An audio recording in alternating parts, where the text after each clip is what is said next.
Hello friend, Radhe Radhe, जय श्री कृष्ण।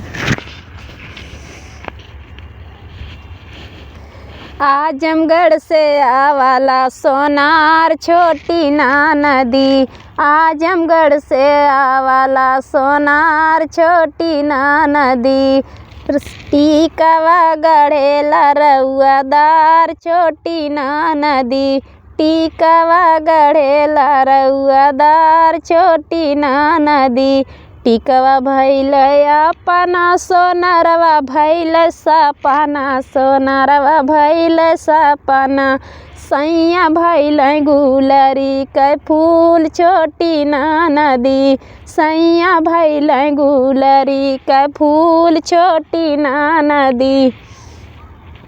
आजमगढ़ से आवाला सोनार छोटी ना नदी, आजमगढ़ से आवाला सोनार छोटी ना नदी। हरवा गढ़ेला रउआदार छोटी ना नदी, हरवा गढ़ेला रउआदार छोटी ना नदी। हरवा भइल अपना सोनारवा भइल सपना, सोनारवा भइल सपना। सैया भइल गुलरी के फूल छोटी ना नदी, सैया भइल गुलरी के फूल छोटी ना नदी। आजमगढ़ से आवाला सोनार छोटी ना नदी, आजमगढ़ से आवाला सोनार छोटी ना नदी।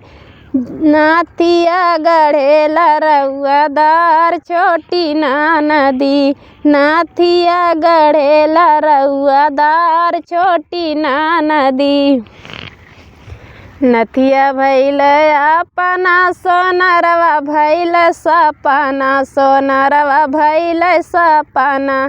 सैया भइल गुलरी के फूल छोटी ना नदी, सैया भइल गुलरी के फूल छोटी ना नदी।